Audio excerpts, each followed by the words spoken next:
श्री गुरुदेव दत्त अनंत कोटी ब्रह्मांड नायक राजाधिराज योगीराज श्री सद्गुरु पंतराज महाराज की जय। श्री गुरुदेव दत्त। नमस्कार। आज आपण श्री पंतभूत पीठ 2 या अंतर्गत श्रींची पत्रेंच्या पत्रवाचनाच्या 11व्या आठवड्यात सहभागी झालेलो आहोत। आजच्या या पत्रवाचना कार्यक्रमाची सुरुवात आपण भजन सेवेने करणार आहोत। मी श्री सुधीर वैद्यदादांना विनंती करतो की त्यांनी भजन सेवेत सुरुवात करावी।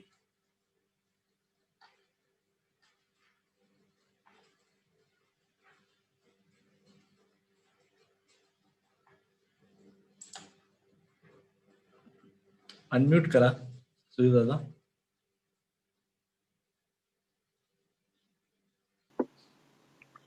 नमस्कार। हो, आवाज येतोय? येतोय।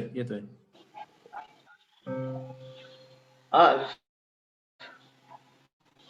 जी पत्र आपण वाचणार होतो ती आता वाचली जाणार नाहीत बहुतेक, पण त्या पत्रांच्या अनुषंगानं आपला एक विषय ज्या पदामधनं आलेला आहे, हा पद निवडलेलं होतं, पद क्रमांक 1641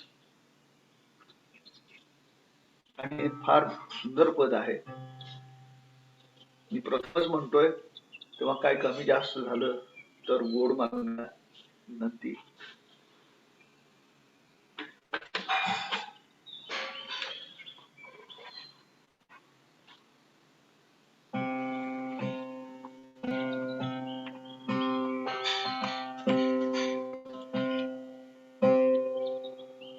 श्री गुरुदेव दत्त अवधूत।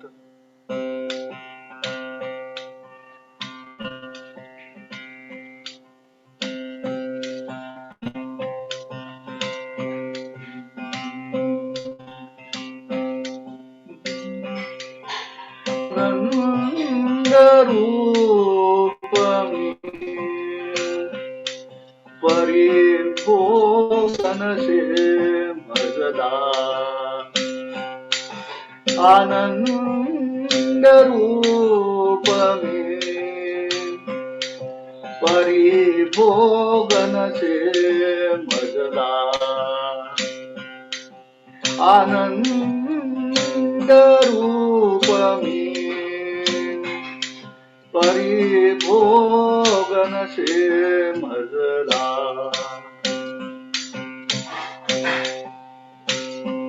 म्हणून त्रिपुटी झालो, म्हणून त्रिपुटी झालो, म्हणून त्रिपुटी झालो, आनंद रूप मी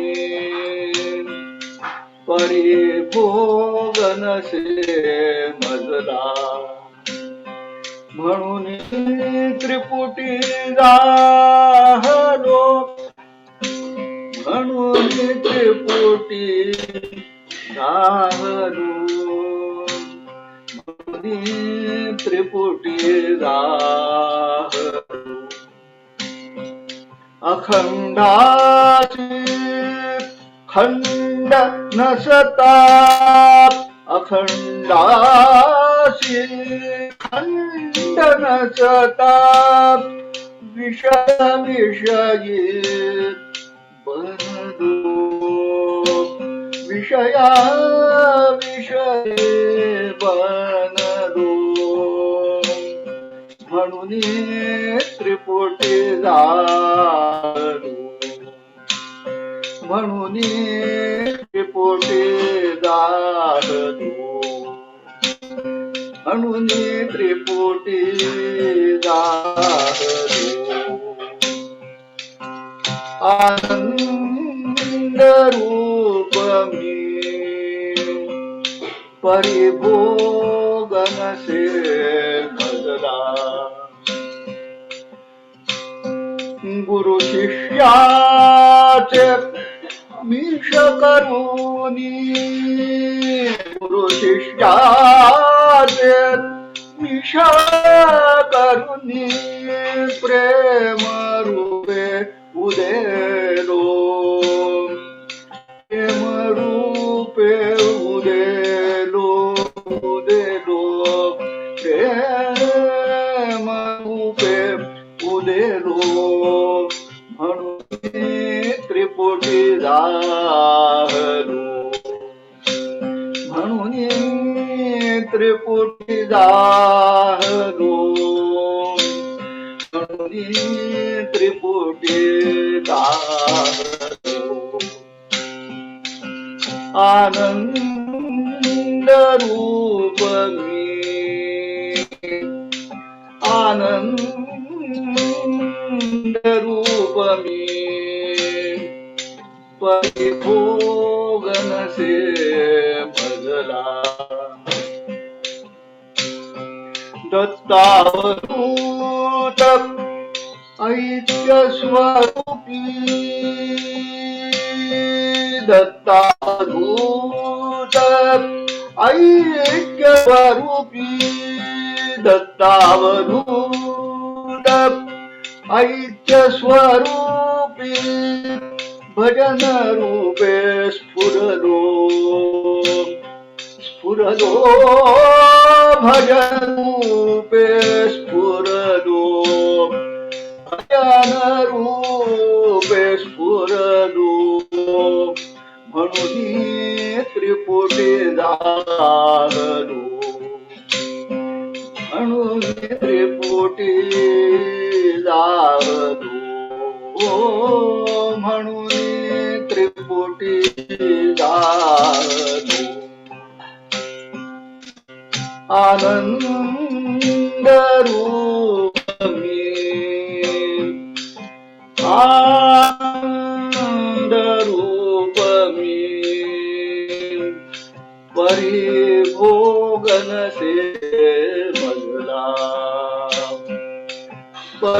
परिभोगन से मजला म्हणून त्रिपुटी जाहलो म्हणून त्रिपुटी जाहलो म्हणून त्रिपुटी जाहलो म्हणून त्रिपुटी जाहलो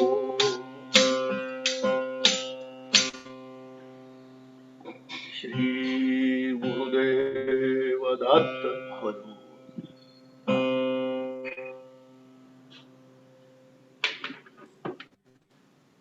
धन्यवाद सुधीर दादा, खूप छान भजन सेवा झाली. धन्यवाद. आता आपण आजच्या पत्रवाचनाकडे वळूया. आजचं पत्र हे पत्र क्रमांक 4 श्री सुहास सातोस्कर दादा या पत्रावर आज विवेचन करणार आहे. तर मी त्यांना विनंती करतो की त्यांनी पत्रवाचनास सुरुवात करावी. श्री गुरुदेव दत्त. आवाज येतोय व्यवस्थित? हो, येतोय. ठीक आहे. श्री गुरुदेव दत्त. सद्गुरु पंत महाराजांच्या चरणी वंदन. तसेच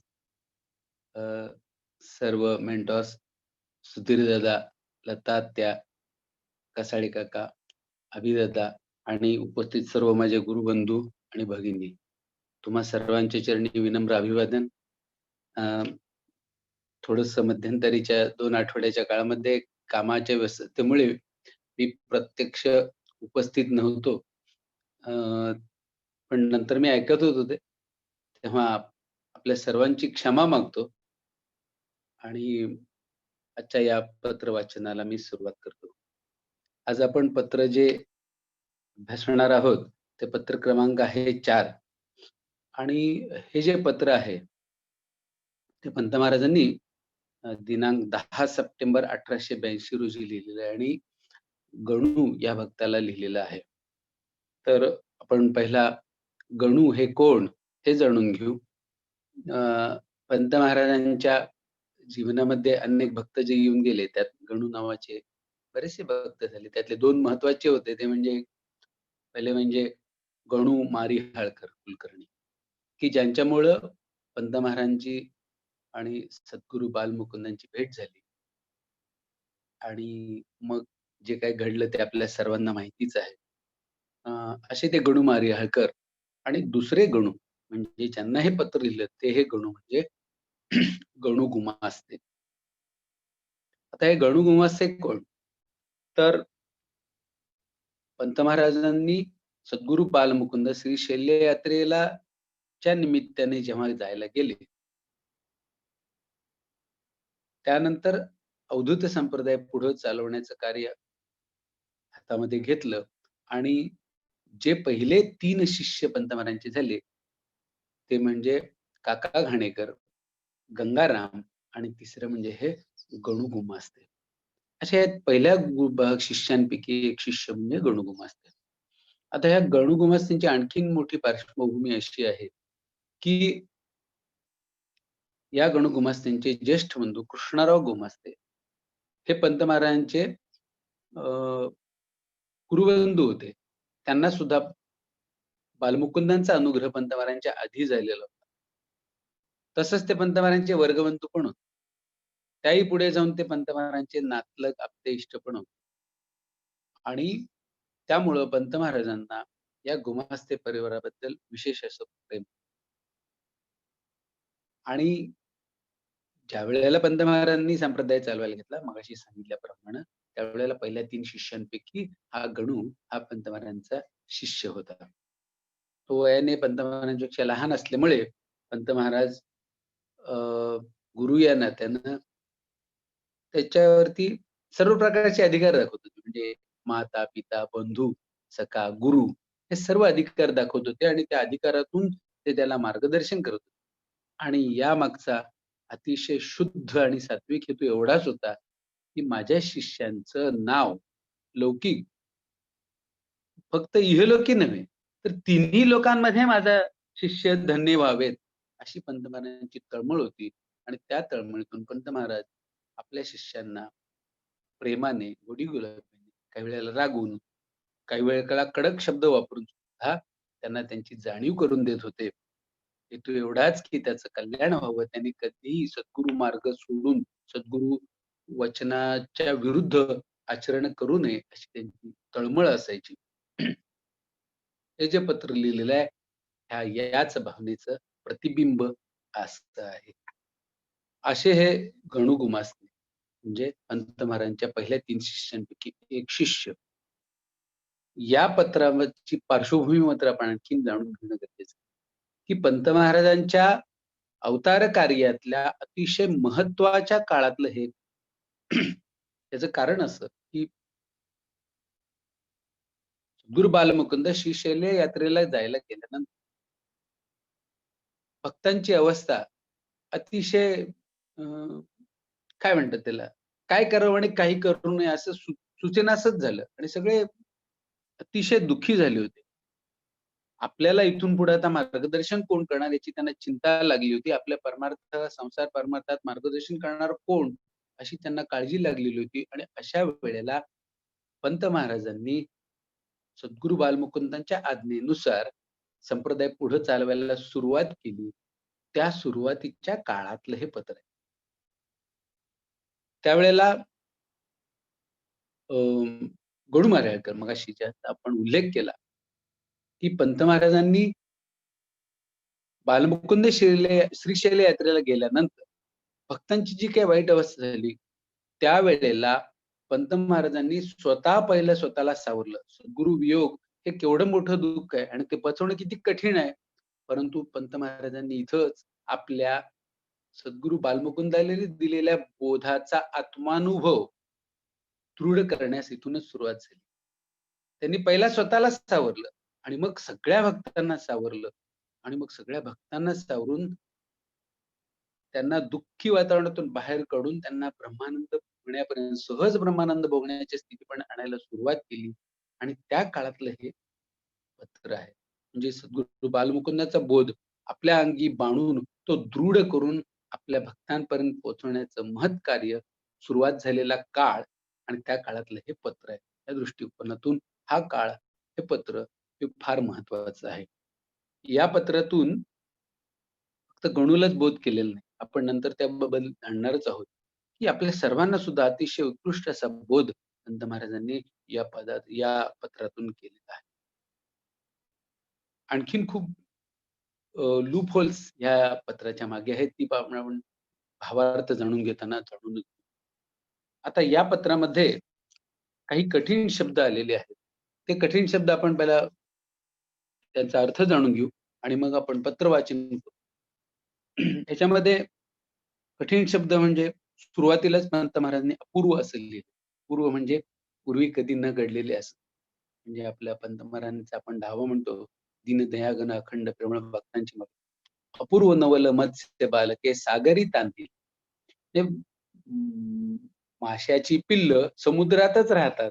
त्यांच्या अभोवती सर्व बाजूने पाणी असतं आणि तेच पाणी प्यायचं, पण ते पाणी आपल्या पिण्यासाठीच आहे न जाणल्यामुळं ती तहानेने तळमळतायत अशी अवस्था ही गणूची जी काही अवस्था झालेली आहे. किंबहुना तुम्हा आम्हा भक्तांची सुद्धा गुरुपुत्र असताना सुद्धा मायाजाळामध्ये गुंतल्यानंतर जी अवस्था होती, ही अपूर्व अवस्था संत महाराजांनी या पत्रामध्ये वर्णन केलेली आहे. अपूर्व. आता त्याच्यानंतर दुसरा शब्द आहे तो म्हणजे विषाद. विषाद म्हणजे दुःख, म्हणजे नाराजीनंतरची मनाची अवस्था. त्याचा अर्थ आपण पत्र वाचताना आणखीन सविस्तर बघू. अर्गजा बुक्का म्हणजे हे एक प्रकारचं सुगंधी द्रव्य आहे. पुढचा शब्द आहे मिरलेले. मिरलेले म्हणजे लाजवणारे असं आहे. खडग. खडग म्हणजे आपल्याला माहिती आहे बोध खडग. शस्त्र. धारदार तलवारीचं सारखं एक शस्त्र की ज्याची धार अतिशय तीक्ष्ण असते असं ते शस्त्र. सच्छास्त्र श्रवण. आपल्याला सर्वांना खरं तर हा शब्द माहिती आहे, तर अवघड शब्द आहे म्हणून घेतोय. पंत महाराजांनी आपल्याला 10 नियम घालून त्यातला हा एक शब्द आहे. सच्छास्त्र श्रवण सत्संग अवश्य साधावेत. तर सच्छास्त्र श्रवण म्हणजे काय? तर सर्वसामान्य भक्तांच्या दृष्टिकोनातून वेदांत ग्रंथांचं श्रवण करणं. वेद आहेत, उपनिषद आहेत, पुराण आहेत, त्यांचं श्रवण करणं. आणि तुम्हा आम्हासारख्या गुरुपुत्रांसाठी सच्छास्त्र श्रवण म्हणजे काय? तर गुरुवचनच सच्छास्त्र श्रवण. म्हणजे गुरुवचनाचं श्रवण करणं, गुरुबोधाचं श्रवण करणं हेच सच्छास्त्र श्रवण. प्रणव परिधान करणं पुढचा शब्द आहे. प्रणव परिधान करणं. प्रणव म्हणजे ओंकार आणि ओंकार तो परिधान करणं म्हणजे काय? तर ते ओंकाराशी समरूप होणं म्हणजे परब्रह्म तत्वामध्ये एकरूप होऊन जाणं, असा तो प्रणव परिधान. पुढे आहे श्लेष्म. श्लेष्म म्हणजे थोडक्यात शेंबूड. म्हणजे आपला हा जो देह आहे तो सप्तधातूंनी बनलेला आहे आणि त्या सप्तधातूंपैकी एक म्हणजे हा श्लेष्म, शेंबूड. पुढचा शब्द आहे कुटील. कुटील म्हणजे कपट, कट कारस्थान वगैरे असं कर. असे हे कठीण शब्द थोडक्यात आपण त्याचा अर्थ बघितला. आता आपण पत्र वाचू आणि त्यानंतर मग पत्राचा अर्थ जाणून घेण्याचा प्रयत्न. पंत महाराज सुरुवातीला लिहितात, श्री सद्गुरु बालमुकुंद महाराज की जय. तारीख 10 सप्टेंबर 1882. गणू. अपूर्व. अरे काय चमत्कार! आरंभापासून तुला माझा प्रेमोल्लास किती. तू आपल्या माता, बंधू इत्यादी मला मानून तृप्त होतास.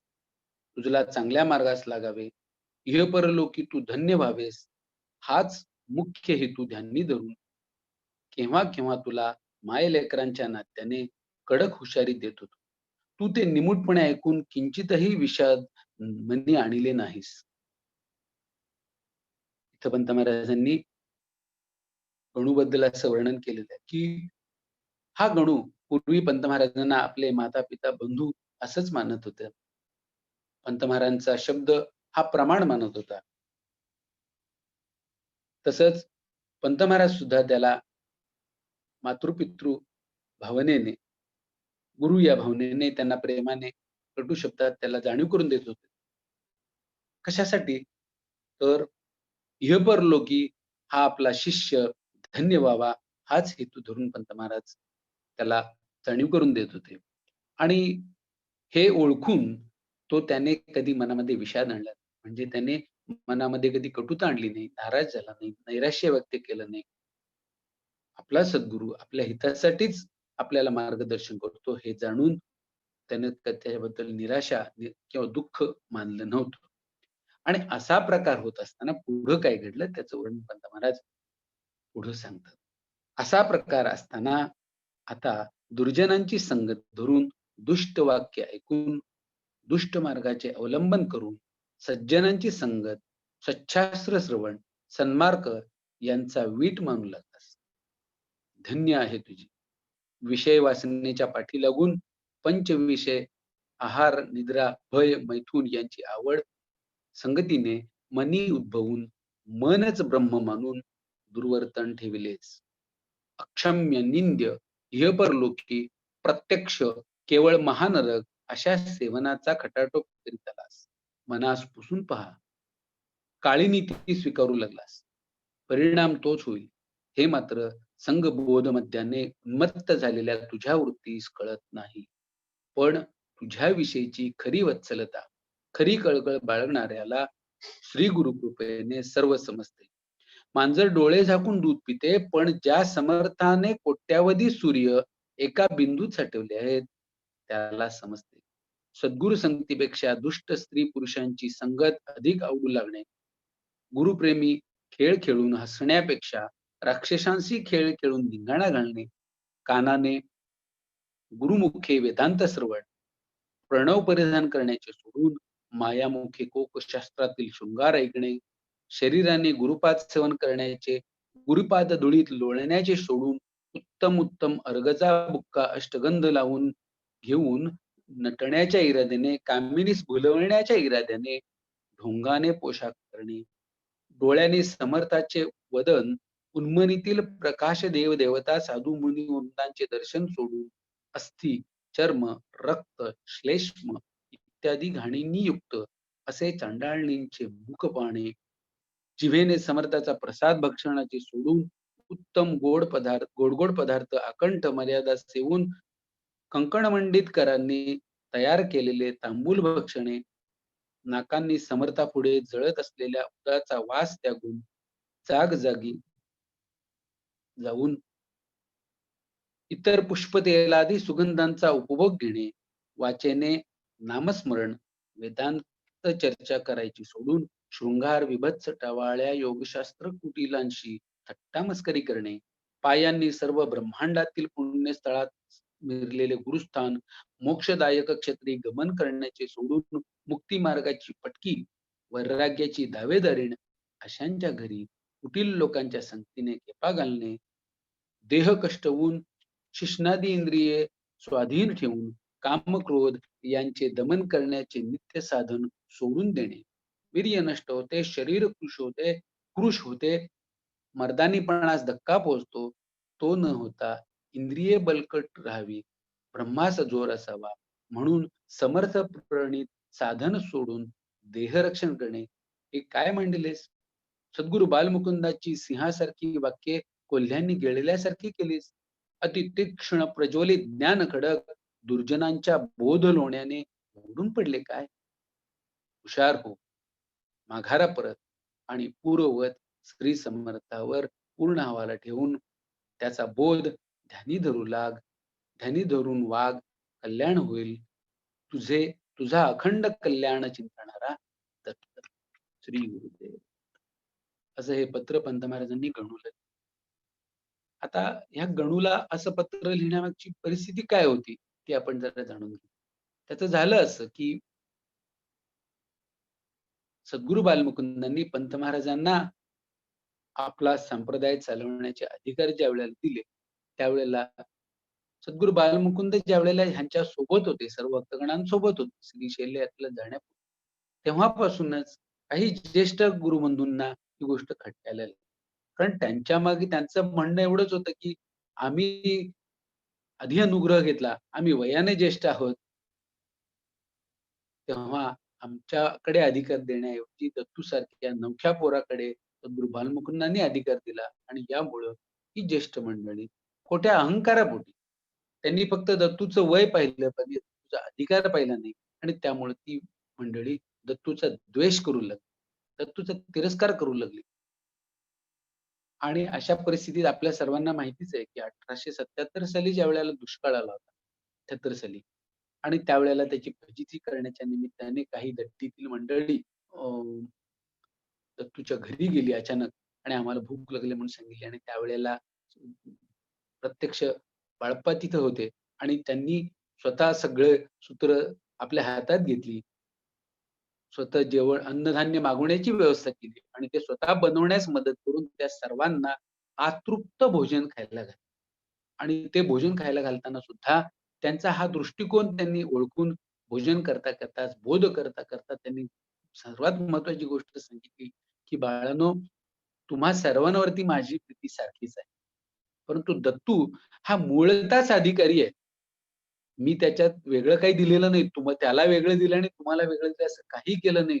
मी फक्त त्याच्या त्या ज्ञानावरती असलेलं मायावरण दूर करण्यासाठी निमित्त मात्र झालो. तो मूळचाच अधिकारी आहे.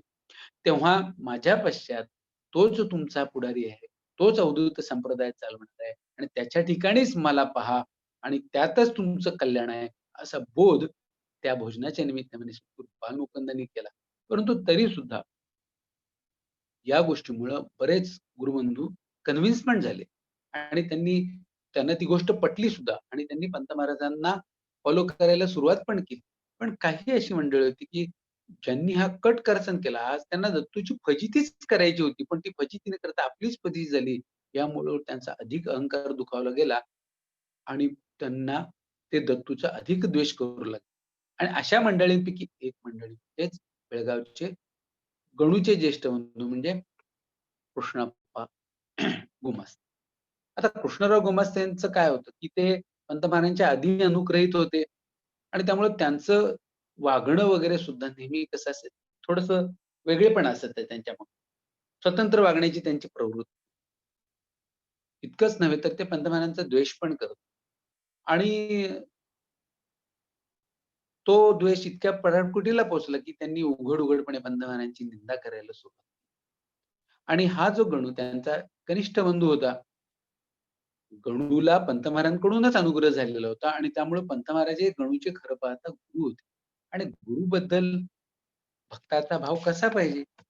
तसा भाव त्याच्या ठिकाणी जितका आदर पाहिजे होता, तितका राहिला नाही. याचं कारण त्यांनी आपल्या ज्येष्ठ बंधूंच्या नात्याला लागलं. बघा, आपण सर्वांनाच माहिती आहे, की पंत महाराज म्हणजे साक्षात दत्त होते. आणि मग जर त्या दत्ताची, त्या साक्षात परब्रह्माची जर आपण निंदा नालिस्ती, तर त्याच्यावरती आपण टीका टिप्पणी केली, त्याची अवहेलना जर केली, तर काय होणार? विनाशकारी विपरीत बुद्धी एवढंच निष्पन्न होणार आणि तसंच झालं. ह्या सगळ्या मंडळींना हे जे टोळकं होतं बेळगावमध्ये, जे पंत महाराजांची निंदा करत होतं, पंत महाराजांचा हेवा करत होतं, त्यांच्याबद्दल द्वेषबुद्धी मनामध्ये बाळगून होते. त्या टोळक्याला आपोआपच विपरीत बुद्धी झाली आणि नको-नको ते संध लागले. नको-नको ते संग दुर्जनांची संगत लागली. नको-नको ती व्यसनं लागली आणि यातून ही सर्व मंडळी स्वतःच्या विनाशाकडे वळायला लागली. आणि ही माणसं जरी पंत महाराजांचा द्वेष करत, पंत महाराजांची निंदा उघड-उघड करत होती, तरी ते काही झालं तरी ते माझे गुरुबंधू आहेत. ते माझे शिष्य आहेत आणि त्यांचं अखंड कल्याण हेच माझं कर्तव्य आहे. ह्या भावनेतून पंत महाराजांनी गणूला हे पत्र लिहिलं. आणि हे पत्र लिहिताना पंत महाराजांनी फार छान वर्णन केलेलं आहे. ह्या पत्राच्या माध्यमातून आपल्याला पंत महाराज हे पत्र फक्त गणूला लिहिलेलं नाही. हे तर तुम्हा आम्हा सर्वांना लिहिलेलं. याचं कारण असं, की आपण जरी परमार्थिक असलो, आपण जरी गुरुपुत्र असलो, आपण जरी अनुग्रहित असलो, तरी आपल्या सुद्धा पाठीमागे पंचविषय, षड्विकार, सप्तव्यसनं, अष्टमद हे स्त्रिया वगैरे इतके सगळे शत्रू आपल्या मागे सुद्धा हात धुवू लागलेले आहेत. आणि आपण सुद्धा या व्यवहारामध्ये, जीवनामध्ये, प्रपंचामध्ये कधी ना कधी या जाळामध्ये नकळत गुंतत असतो आणि या मायाजाळामध्ये ओढले जात असतो आणि या मायाजाळातून बाहेर पडण्यासाठी पत्र आपल्याला अतिशय मार्गदर्शक नव्हे, तर हे पत्र वाचल्यानंतर आपण त्या मायेपासून नक्कीच त्याला दूर ठेवू शकतो, असं हे पत्र आहे. इथं सुरुवातीला पंत महाराज ह्या पत्राच्या माध्यमातून आपल्याला जे स्फुटलेख भाग 1 मध्ये 6व्या लेखामध्ये जे 10 नियम घालून दिलेले आहेत, त्या 10 नियमांची सुद्धा अप्रत्यक्षपणे आपल्याला छान जाणीव करून देतात. इथं पंत महाराज म्हणतात, दुर्जनांची संगत दुरून दुष्ट वाक्य ऐकून दुष्ट मार्गाचे अवलंबन करून सज्जनांची संगत, सच्छास्त्र श्रवण, सन्मार्ग यांचा वीट म्हणू लागलास. धन्य आहे तुझी. विषय वासनेच्या पाठी लागून पंचविषय आहार निद्रा भयमतून त्यांची आवड संगतीने मनी उद्भवून मनच ब्रह्म म्हणू लागलास. म्हणजे दुष्टांची संगत त्यांना लागली, वाईट संगती लागल्या. पंत महाराजांनी तुझं मजला कोणतारी आता या पदामध्ये म्हटलं ना, कुसंगे माझी मती भ्रमली, असं पंत महाराज त्या पदामध्ये म्हटलेलं आहे. तसं ह्या मंडळींची मती भ्रष्ट झाली होती. कुसंगे माझी मती भ्रष्ट. इतकंच नाही तर साधू संतांची सुद्धा निंदा केली. वेदविहित सन्मार्ग या लोकांनी सोडला आणि त्यामुळे काय झालं, की आपलं मन जे आपल्याला सांगतं तेच परब्रह्म आहे असं त्यांचा भ्रम झाला आणि मनात जे काही उन्मत्तपणे वागायला सुरुवात झाली, दुर्वर्तन करायला सुरुवात झाली, असंगाशी संग करायला सुरुवात झाली, परस्त्री गमन करायला सुरुवात झाली आणि यामुळे त्यांचं विनाशासमोर मांडून ठेवलेलं होतं आणि त्यापासून त्यांना सावध करण्यासाठी पंत महाराजांनी लिहिलं. आणि म्हणून पंत महाराज त्याला सांगतात, की तुझ्या मनाला तू विचारून पहा. तू काळी नीती म्हणजे अनिती मार्गाने तू वागायला लागलेला आहेस. आता या अनैतिक मार्गाने वागून तुझं काय होणार आहे? तुझं नुकसानच होणार आहे. तुझं नरजन्माचं सार्थक होण्याऐवजी तू नरजन्माचं मात्र करणार आहे, की हा जो नरजन्म प्राप्त झालेला आहे, 84 लक्ष योनी फिरून प्राप्त झालेला हा नरदेह आहे. त्याचं सार्थक कशात आहे? तर मी कोण हे जाणून घेऊन त्या आत्मस्वरूपामध्ये रममाण होणं आणि त्या ब्रह्मानंदामध्ये राहणं हेच तुझं जन्माचं खरं कर्तव्य आहे. तू विसरून देहादिकांच्या नादी लागून, विषयांच्या नादी लागून, आहार, निद्रा, भय, मैथुन यांचा उपभोग घेणं हेच माझं जीवनाचं खरं कर्तव्य आहे असं ह्या अज्ञानापोटी तू स्वतःच्या जीवनाचं नुकसान करून घेतोयस. हे तुला कळत नाही. का? तर तू मायाजाळामध्ये पूर्णतः गुंतून गेलेला आहेस. तो पंत महाराजांची अ, श्रेष्ठता म्हणजे दिसते. कसं बघा, तर आपल्या भक्तांबद्दल असलेली तळमळ, आपल्या भक्तांमध्ये असलेला कळवळा, त्यांच्या नुकसान होऊ नये, त्यांचं कल्याण व्हावं याच्यासाठी तळमळालं पंत महाराजांचं अंतःकरण या 2 शब्दामध्ये आपल्याला काहीसं कळून 2 वाक्यामध्ये काहीसं कळून येतं. काय म्हणतात? तुला कळत नाहीये, तुझ्या वृत्तीला हे कळत नाहीये, परंतु तुझ्याविषयीची खरी वत्सलता, खरी कळकळ बाळगणाऱ्याला श्री गुरु कृपेने कळते. त्याच्या पुढचा शब्द आणखीन महत्वाचा आहे. मांजर डोळे झाकून दूध पिते, पण ज्या समर्थाने कोट्यावधी सूर्य एका बिंदूत साठवलेले आहेत त्याला पण पंत महाराजांचा सद्गुरूचा जय जयकार करताना अनंत कोटी ब्रह्मांड नायक असा आपण उल्लेख याचं सिद्धता या वाक्यामध्ये आहे. बघा केवढा मोठा शब्द आहे, की कोट्यावधी सूर्य आपल्याला एक सूर्य जो आहे तो आपल्यापासून अनेक प्रकाश वर्ष आपल्यापासून दूर आहे. हे अनंत कोटी किलोमीटर आपल्यापासून दूर आहे. त्याचं उन्हाळ्यातलं 45 डिग्री टेम्परेचर आपल्याला सहन होत नाही. असं एका सूर्याची कथा. असे अनंत कोटी सूर्य ज्या सद्गुरूच्या पुढे एका बिंदूसारखे आहेत, त्या सद्गुरूचं स्वरूप किती विशाल असावं. त्या विशालतेचं वर्णन शब्दाने करूच शकत नाही. असं ते सद्गुरू स्वरूप आहे. मग त्या सद्गुरू स्वरूपाला हे आमचं असलं काहीतरी माकड चेष्टा, विषयांच्या नादी लागून आम्ही काहीतरी करावं. त्या सद्गुरूला कळणार नाही का हो?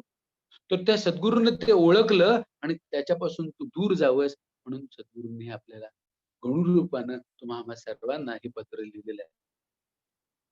आता ह्या पत्राच्या माध्यमातून पंत महाराजांनी खूप इथून पुढच्या भागामध्ये खूप छान बोध केलेला तो असा, की डज अँड डझंट म्हणजे खरं पाहता गुरुपुत्रांनी काय करायला पाहिजे आणि गुरुपुत्रांनी काय करायला नाही पाहिजे, हे इथून पुढच्या भागामध्ये पंत महाराज सांगतात. आता त्याच्यावर सुरुवात कशी करतात बघा. सद्गुरू संगतीपेक्षा दुष्ट पुरुषांची संगत अधिक आवडू लागणे. म्हणजे आपण काय केलं पाहिजे? तर सद्गुरूची संगती सच्चास्त्रप्रमाणे सत्संग साधला पाहिजे. सद्गुरू पंत महाराज आपल्या संपूर्ण देहरूपाने जरी नसले तरी पंत महाराजांनी आपल्याला सांगितल्याप्रमाणे माझा बोध हेच माझं निर्गुण स्वरूप आहे आणि त्या बोधाचं तुमच्या अंतःकरणामधले उमटलेले ठसा हेच माझं सगुण स्वरूप आहे. म्हणजे पंत महाराज बोध रूपाने सगुण आणि निर्गुण रूपाने तुमच्या आमच्या बरोबर आहेतच. म्हणजे आपण सच्छास्त्र श्रवण आणि सत्संग साधणे हाच सद्गुरूचा सहवास आहे. तो साधायचा सोडून दुष्ट स्त्री पुरुषांची संगत अधिक आवडू लागणे. हे तू करायला लागल्यास असं गुरुला सांगतात. गुरुप्रेमी खेळ खेळून हसण्यापेक्षा राक्षसांशी खेळ खेळून धिंगाणा घालणे. कानाने गुरुमुखे काय करायला पाहिजे? गुरुप्रेमाच्या खेळामध्ये आपण खेळलं पाहिजे. ते सोडून नको त्या चांडाळांच्या नादाला लागून त्यांच्याशी धिंगाणा घालणं प्रकार चालू आहे. कानाने गुरुमुखे वेदांत श्रवण करणे. म्हणजे कानाने आपण खरं पाहिजे काय केलं पाहिजे? तर गुरुबोधाचं श्रवण केलं पाहिजे. प्रणव परिधान करायला पाहिजे. म्हणजे तो बोध श्रवण करता आपण त्या आत्मस्वरूपामध्ये रममाण होऊन जायला पाहिजे. त्याच्याऐवजी काय करतायत तर लोकशास्त्रातील शृंगार ऐकण्याचं प्रकार त्याने चालवलेला आहे. आता शरीराने काय करायला पाहिजे? तर शरीराने गुरुपाद सेवन करून गुरुपाद धुळीत लोळण्याचे सोडून. म्हणजे या शरीराने आपण काय केलं पाहिजे? पंत महाराज सांगताना सांगतात, की गुरुच्या चरणी गुरुपाद सेवन केलं पाहिजे. गुरुपाद धुळीत लोळायला पाहिजे. पंत महाराजांची अनेक पद आहेत. लोळ लोळुनी अवधूत चरणी अंग धुळीने भरले माझे, अंग धुळीने भरले असं पंत महाराज म्हणतात. परत तुझी चरण रजी मी लोळे पंत महाराज म्हणतात. परत आणखीन एका पदामध्ये म्हणतात, बाल मुकुंद पदी सहज लोळता धन्य मी झालो. असं सद्गुरु चरण रजामध्ये लोळ लोळून आपण धन्यत्व मिरवायचं सोडून इथं काय करतायत तर उत्तम अर्गजा बुक्क अष्टगंध लावून घेऊन नटण्याच्या इराद्याने, कामिनींना बोलवण्याच्या इराद्याने अंगाने पोशाख करणे असा अवलंब. म्हणजे सद्गुरूच्या चरणावर चरण धुळीत लोळून त्या सद्गुरु चरण रजाचं वर्णन पंत महाराजांनी प्रेम तरंगमध्ये फार छान केलं, की जिथं-जिथं सद्गुरूचा स्पर्श धरणीला झालेला आहे, अशा ठिकाणी लोळण घेण्यासाठी स्वर्गामधले देवादेव सुद्धा तळमळत असतात. असं ते सद्गुरूच्या चरणानं पवित्र झालेले अशी ती धूळ असते. त्या धुळीमध्ये लोळून धन्य झालं पाहिजे. त्याच्याऐवजी कामिनींना भुलवण्यासाठी अत्तर वगैरे सुगंधी द्रव्य मारून, ढोंगी पोशाख करून त्यांना भुलवण्याचा प्रकार चालवलेला आहे. हा अतिशय निंद्य आहे. आता डोळ्यांनी पुढे सांगताना पंत महाराज डोळ्यांनी समर्थाचे वदन, उन्मनीतील प्रकाश देव देवता, साधू मुनिवृंदांचे दर्शन सोडून अस्थि चर्म रक्तश्मश्री इत्यागाने युक्त चांडाळणींचे मुख पाहणे हे चालवलेले आहे. आपल्या डोळ्याने आपण काय केलं पाहिजे? तर आपल्या डोळ्याने सद्गुरूच्या सगुण रूपाचं दर्शन घेतलं पाहिजे. साधू संतांचं दर्शन घेतलं पाहिजे.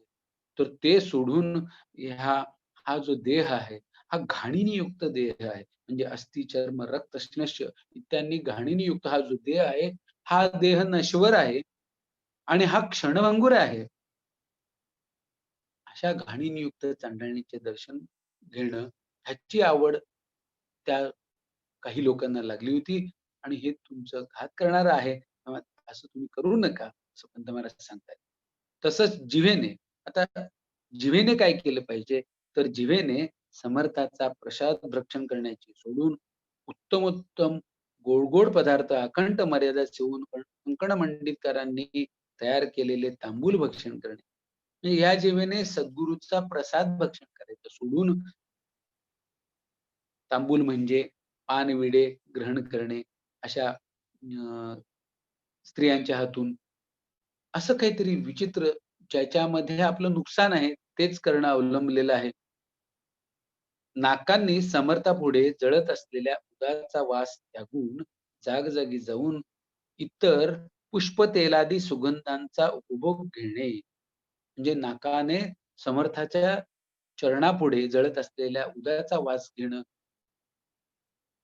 त्यातच आनंद मानणं सोडून सुगंधी द्रव्यांच्या लोभापोटी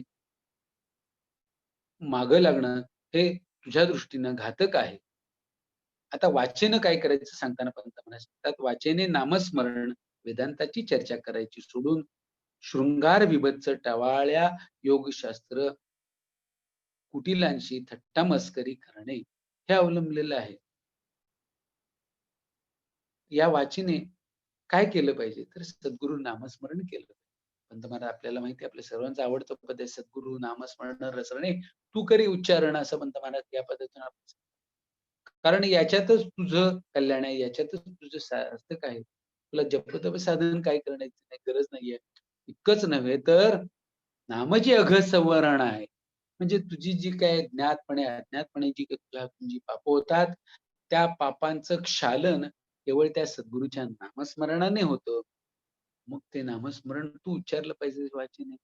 ते नामस्मरण उच्चारायचं सोडून मनोविकार प्रबळ करणारी साधनांपैकी एक म्हणजे शृंगार विभत्स टाळ योगशास्त्राची थट्टा मस्करी करणे.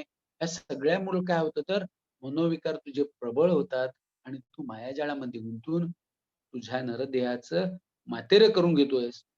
आता पायांनी काय करायला पाहिजे? तर पायांनी सर्व ब्रह्मांडातील पुण्यस्थळास मिरलेले गुरुस्थान मोक्षदायक क्षेत्री गमन करण्याची सोय.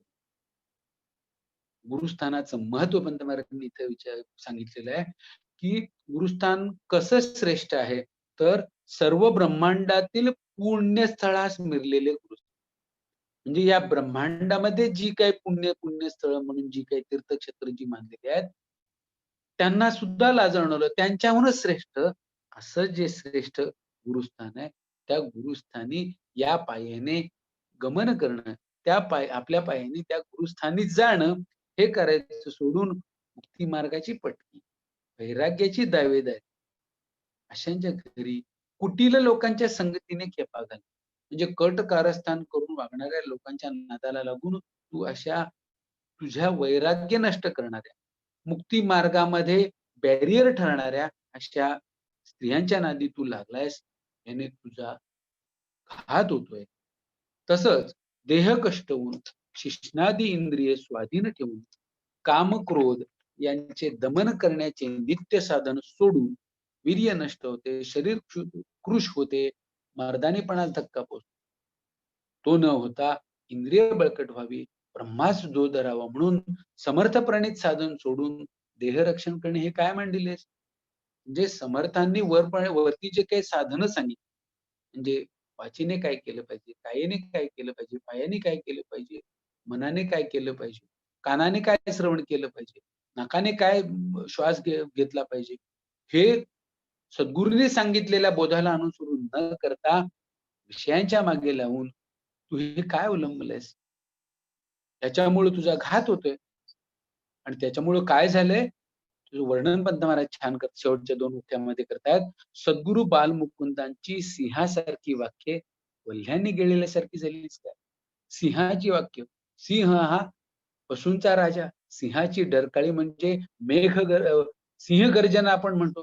ही सिंह गर्जना सद्गुरू बालमुकुंदाची वाक्य ही सिंह गर्जनेसारखी आहेत आणि ती वाक्य तू विषयांच्या नादी लागून, स्त्रियांच्या नादी लागून ती वाक्य वल्ह्याने गिळलेल्यासारखी का करून टाकतोस?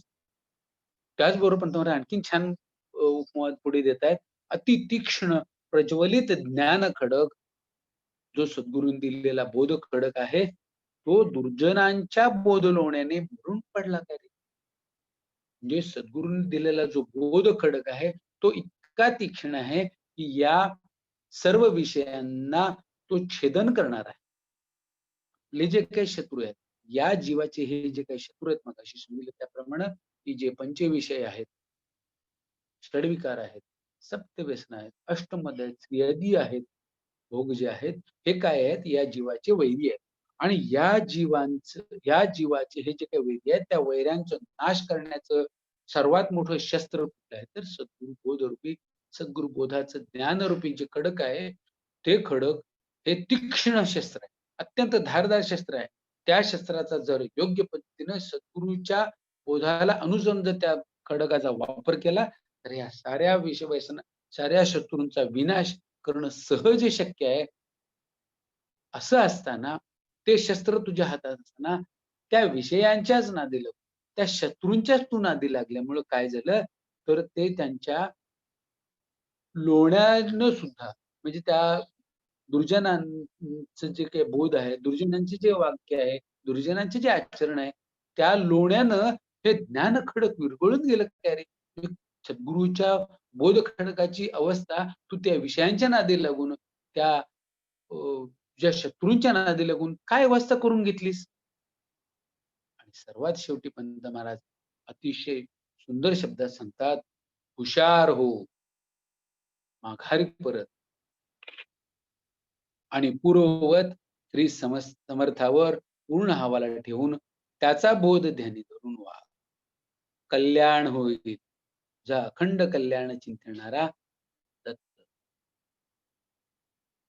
गणू हा या पत्राच्या माध्यमातून, आता ह्या पत्राच्या माध्यमातून हा पत्राचा अर्थ झाला. आता ह्या पत्राचा भावार्थ आपण थोडक्यात आपण जाणू, की गणू हा निमित्त मात्र आहे. तुम्ही आम्ही सर्वजण गणू आहोत. कारण आपण जरी मगाशी म्हटल्याप्रमाणे आपण जरी अनुग्रहित असलो तरी या संसार हा मायाजाळ आहे. संसार म्हणजे काय? हे मायाजाळ आहे. आणि या मायाजाळामध्ये आपण सद्गुरु या बोधाला विसरून, सद्गुरूला विसरून या मायाजाळामध्ये बरेच वेळेला गटांगळ्या खात असतो, गुंतत असतो. वर जे सांगितले त्यापैकी सर्व विषय जे आहेत त्या सर्व कुठल्या ना कुठल्या तरी विषयांच्या नादी लागून आपण सद्गुरु बोधाला विसरत असतो, सद्गुरूला विसरत असतो. आणि ते विस्मरण आपल्याला ज्या वेळेला होतं त्यावेळेला आपण सर्वांनी हे पत्र अवश्य वाचलं पाहिजे. आपण त्या विषयांच्या नादापासून आपण दूर जाऊ शकतो. संत महाराजांनी सांगितल्याप्रमाणे मायाजाळी मना गुंतून व्यर्थ संसार अनर्थ प्रत्यक्ष हा या बोधाची अनुभूती या पत्राच्या माध्यमातून आपल्याला घेता येते. पंत महाराजांनी या पत्राच्या माध्यमातून आपल्याला जवळजवळ सर्व 10 नियम आपल्याला दाखवून दिलेले आहेत. 10 नियम आपल्याला कसे अनुभवायचे हे या पत्राच्या माध्यमातून आपल्याला मार्गदर्शन केलेलं आहे. आता ह्या पत्राचं आणखीन एक अतिशय महत्वाचं वैशिष्ट्य असं आहे, की पंत महाराजांच्या जीवन कार्याच्या दृष्टिकोनातून ज्या काळात हे पत्र लिहिलेलं आहे तो कार्यकाळ पंत महाराजांच्या जीवनाच्या दृष्टिकोनातून फार महत्त्वाचा. कारण बालमुकुंद महाराज श्रीशैल्य यात्रेच्या निमित्ताने नुकतेच निघून गेलेले होते. अवधूत संप्रदाय पुढे चालवण्याचं कार्य पंत महाराजांनी हातात घेतलेलं होतं. आणि ह्या सुरुवातीच्या काळामध्येच आपल्याच काही मंडळींनी आपला द्वेष सुरू केला, आपली उघड निंदा सुरू केल्यामुळे पंत महाराज फार दुःखी झाले होते. पंत महाराज खूप कष्टी झाले होते. परंतु ह्या सर्वांची ही जी काही भूमिका होती, ही भूमिका पंत महाराजांच्या ठिकाणी सद्गुरु बालमुकुंदांनी जो दिलेला बोध होता त्या बोधाचा कस लावण्यास या काळातच सुरुवात झाली होती. आणि त्या योगे आत्मानुभवाच्या योगे आणि दृढीकरण, तो जो आत्मानुभव आहे त्याचं दृढीकरण पंत महाराजांच्या ठिकाणी अधिकाधिक करण्याचं नेटाने कार्य याच काळात सुरू झालं. सद्गुरु मायेने दिलेले बोध कडक वापरण्यास त्यांना अधिक अवसर मिळत गेला. म्हणजे पंत महाराजांनी एका पदामध्ये छान सांगितलेलं आहे, छळ करिता जन येई उत्तेजन गुरुचे भजन कराय. गणू काय किंवा कृष्णराव गुमास्ते या सर्व मंडळींनी पंत महाराजांचा हा जो काही छळ अवलंबला, या छळ अवलंबल्यामुळे झालं काय, तर पंत महाराजांनी आपल्या परागामध्ये पहिलाच पराग आहे मे 1900 साली लिहिलेला जो पराग आहे त्याच्यामध्ये पंत महाराजांनी आपल्याला सांगितलं की गुरुपुत्रांनी त्रिसूत्री न चुकता बिनचूकपणे बाळगावी. कोणती? तर सद्गुरु भक्ती, बंधुप्रीती आणि आत्मशांती ही न चुकता आपल्या ठाई बाळगावी. इथं मात्र काय व्हायला लागलं की उलटच व्हायला लागलं. ही जी काही ठराविक मंडळी आहेत ती मंडळी नको त्यांच्या नादाला लागल्यामुळं काय व्हायला लागलं की आत्मशांतीच्या ठिकाणी अशांती निर्माण व्हायला लागली. सद्गुरु भक्ती करण्याऐवजी सद्गुरूचा द्रोहच त्यांनी अवलंबला.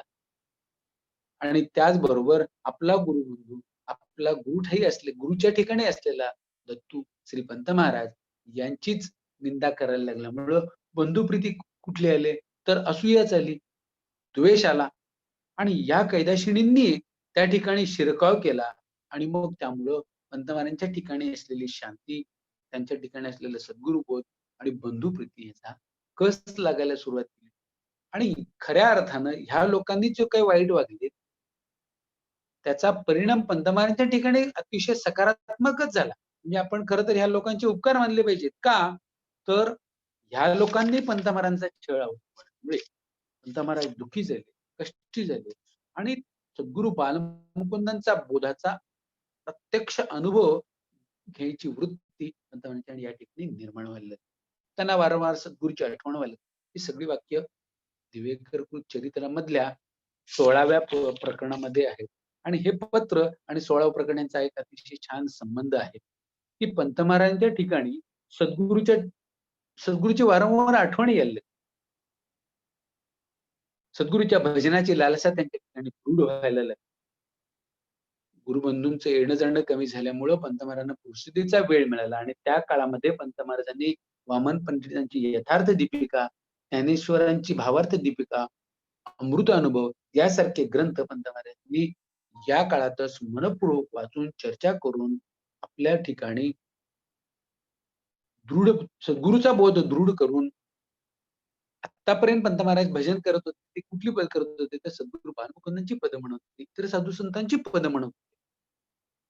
आणि हा जो काही त्रास झाला त्याच्यामुळे जे काही आत्मचिंतन झालं, मनन झालं, सद्गुरू बोधाचं स्मरण झालं आणि यातूनच पंत महाराजांच्या ठिकाणी पंत महाराजांची वृत्ती जी आहे ती लेखनाकडे वळायला लागली. आणि अद्भुत चमत्कार झाला की पंत महाराजांनी आपल्यासाठी हा जो काय प्रचंड वाङ्मय लिहून ठेवला. दत्त प्रेमलहरी रूपाने 3000 ची पदं निर्माण केली, पदं लिहिली, सहज स्फुरणातून जी काही पदं लिहिली, या सर्वांच्या निर्मिती ह्या परिस्थितीतून निर्माण झाली. आणि ह्या दृष्टिकोनातून पंत महाराजांच्या जीवनातला हा कार्यकाळ हा तुम्हा सर्व भक्तांच्या दृष्टीने अतिशय महत्वाचा आहे. कारण याच काळामध्ये पंत महाराजांच्या ठिकाणी काव्यस्फूर्ती निर्माण झाली. आपल्या ठिकाणचे आध्यात्मिक अनुभव व स्वानुभवाचे पक्के झालेले सिद्धांत आणि विचार लिहून ठेवण्यास पंत महाराजांनी याच काळात सुरुवात झाली. अशा रीतीनं ह्या लोकांनी जरी पंत महाराजांचा जे छळ म्हटला तरी त्या छळातून सुद्धा पंत महाराजांच्या ठिकाणी सद्गुरूचा बोध अधिकाधिक दृढ झाला आणि त्यातूनच त्या स्फुरणातूनच पंत महाराजांच्या जे काही एवढं वाङ्मय निर्माण केलं त्या वाङ्मयाची सुरुवात याच काळात झाली. या काळामध्ये पंत महाराजांना खूप मनस्ताप झाला आणि पंत महाराजांनी आपली जी काही सनावळी लिहून ठेवली त्या सनावळीमध्ये हा जो काय काळ आहे त्या काळाचं वर्णन पंत महाराजांनी बालसमूह, अभिमान रूढ, कुरुविन्मुक्ता, बालवियोग, पुत्रबंधूंचे स्फुटीकरण, शांती खंडन, आपसात मारामारी अशा शब्दांमध्ये त्यांनी केले. आणि असं हे जे काही पत्र आहे या पत्राच्या माध्यमातून पंत महाराजांनी फक्त गणूलाच नाही तर तुम्हा सर्व भक्तांना हुशार केलेलं आहे की ह्या सर्व जे काही विषय तुझ्या मागे लागत आहेत ते तुझे घात करण्यासाठी टपून बसलेले आहेत. म्हणून पंत महाराज एके ठिकाणी एका प्रकरणामध्ये म्हणतात क्षणाचंही विस्मरण घात करण्यास बसलेलं आहे.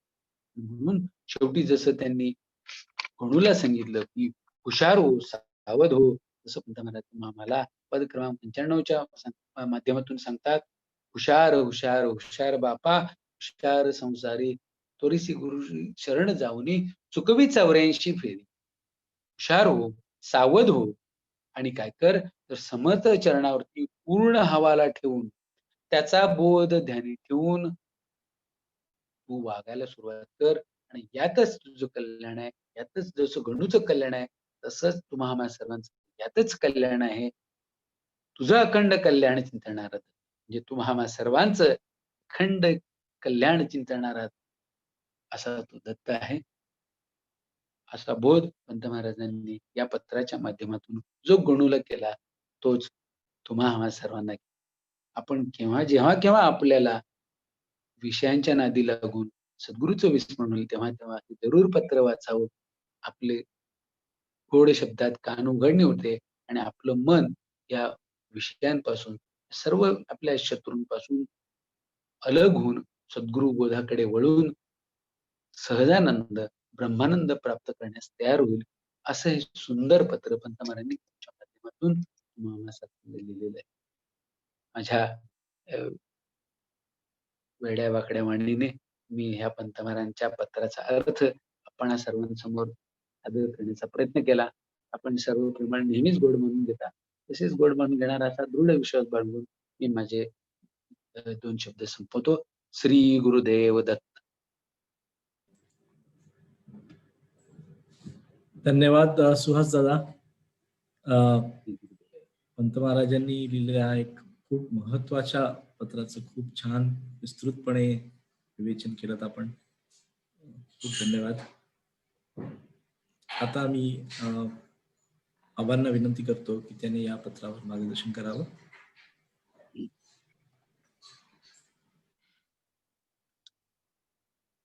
श्री गुरुदेव दत्त. येतो आवाज? होय. हो हो येतोय. हा, ओके. दत्त सुहास, धन्यवाद. नमस्कार. पत्राचं स्पष्टीकरण अत्यंत साधं, सोपं आणि सहज केलं. शब्द खडा मांडून सांगितल्याने सांगितला. खरोखर असं सादरीकरण व्हायला पाहिजे. अभ्यास पण तुम्ही खूप केला आणि अभ्यास हा अगोदरच आहे, पत्राच्या अनुषंगानं झाला असं मी म्हणत नाही. अभ्यास तुझा चांगला आहे पहिल्यापासून.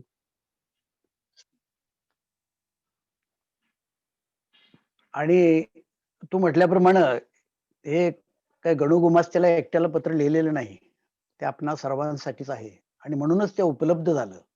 कारण त्या काळात गणूला लिहिलं आणि ते गणूच्या ठिकाणी राहिलं आणि परत पंतांच्याकडे येऊन ते प्रकाशन झालं, म्हणजे आम्हालाच त्याचा खरा उपयोग आहे. हो. हा, गणू तर सुधारलाच, ती गोष्ट वेगळी. आणि हे पत्राचं जे पार्श्वभूमी आपण सांगितली, त्या पार्श्वभूमीमध्ये सगळा पत्राचा आशय आलेला आहे.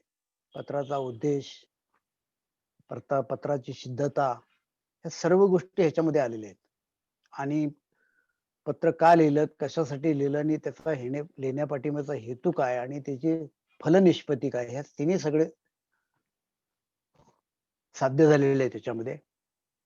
त्याने आधीच अपूर्व असं म्हटलंय, कधी न घडलेले असं, म्हणजे असं घडणार नाही किंवा घडू नये असं जे घडलं त्याच्याबद्दल असं म्हटलंय की आपलीच लोक, आपणच ज्यांना अनुग्रह दिला, ज्यांना आपणच संप्रदायात घेतलं किंवा आपल्या बरोबर जे संप्रदायात आले, आपल्या गुरूंच्याकडून जे आले, असेच लोक जर आपल्याच संप्रदायातील लोकांनी, मुळात हा संप्रदाय अद्वैत, आणि अद्वैत संप्रदायाच्या लोकांनी जर द्वैत कल्पवून मीच गुरु, मीच मोठा असं समजून, त्यावेळेला बरेचसे परिस्थिती होऊन गेलेले आहेत. असे दत्तवाडकर, पाटील बिटील सगळे पण याच्यात ह्यापैकीच येतात. तर ह्या लोकांनी पंतांना त्यावेळेला खूप त्रास पण दिलेला आहे, पण त्या त्रासामधून सुद्धा त्रासाचा उपयोग महाराजांनी स्वतःच्या उन्नतीसाठी करून घेतला. छळ करिता जन म्हणजे येई उत्तेजन, गुरुचे भजन कराया. म्हणजे त्यांची आत्मवृत्तीची बाह्य विरोधामुळे ते खचले नाहीत, तर त्यांनी ती अंतर्वृत्ती प्रवृत्त केली जास्त. आणि विषय वाचनेकडून म्हणजे बाह्य विषयाकडून ते निवृत्त होत होत होत प्रवृत्त आपल्या प्राकृत कार्याकडे वळले. आणि म्हणून त्याने असं म्हटलंय की माय लेकरांच्या नात्याने कडक हुशारी देत होतो. आपलंच पोरग ज्यावेळा कुमार्गाला लागतं त्यावेळा आई वडिलांची काय स्थिती होती. तर पंतांना सुद्धा अशी खरोखरच आपल्या भक्तांनी, आपल्या शिष्यांनी कुमार्गाकडे जाणं म्हणजे आईवडिलांच्या सारखंच त्यांना वाटत होतं, त्यांची गत झाली होती. म्हणून त्यांनी म्हटले माय लेकरांच्या नात्याने कडक हुशारी देत होतो, ते तू निमूटपणे ऐकून किंचितही विषाद मांडला नाहीस, आणि तसं तू वागत होतास. पण मध्येच असं काय झालं की असा प्रकार असताना दुर्जनांची संगत धरून, दुष्ट वाक्य ऐकून, दुष्ट मार्गाचे अवलंबन, थोडक्यात म्हणजे संगत, तुमच्या संगतीमुळं सच्चात्र श्रवण, सत्संगती अवश्य साधावी वगैरे ही जी गोष्टी आहेत, ह्या न करता महाराजांचे 10 नियम आहेत ते न ध्यान देता तिकडं पंचविषय, आहार, निद्रा, भय, मैथून यांची आवड धरून, कारण हे भोग पशुदेही पण घडतात आणि मग आपण पशुच झालो. नरदेह आपल्यासाठी दिला कशासाठी? आणि ते सद्गुरूने पण आपल्याला सांगितलं, बाळाप्पाने आपल्याला सांगितलं, मी पण तुम्हाला सांगितलं, तरी पण तुम्ही त्याचीच आवड धरून सांगतीने मनी उद्भवून मनच ब्रह्म मानून, ज्या मनाचा आपल्याला लय करायचा ते मन आपण ब्रह्म मानून दुर्वर्तन ठेविलेस मनाप्रमाणे. मन हे मर्कटाप्रमाणे नसतं, तर ते अक्षम्य निंदे आहे. हे परलोकी प्रत्यक्ष केवळ महानरक अशा शेवनाची खटाटोप करीत आलास. मनास पुसून पहा, अंतरी विचार करून पहा. मनास विचारून पहा असं का म्हटले त्यांनी? कारण काळी नीती स्वीकारू लागलास परिणाम तोच होईल. मात्र संगबोधाने उन्मत्त झालेल्या तुझ्या वृत्तीस कळत नाही, पण तुझ्या विषयीची खरी वत्सलता, खरी कळकळ बाळगणाऱ्या श्री श्री गुरुकृपेने सर्वत्र समजते. गुरुकृपेने सर्वच समजते. मांजर डोळे झाकून दूध पिते, पण समर्थाचे कोट्यावधी समर्थ तुझ्या अंतरामध्ये जो ज्ञानशूर्य आहे, तुझ्या अंतरामध्ये जो आत्मस्वरूप आहे, स्वयंप्रकाश असं जे आहे ते सिद्धच आहे कायम.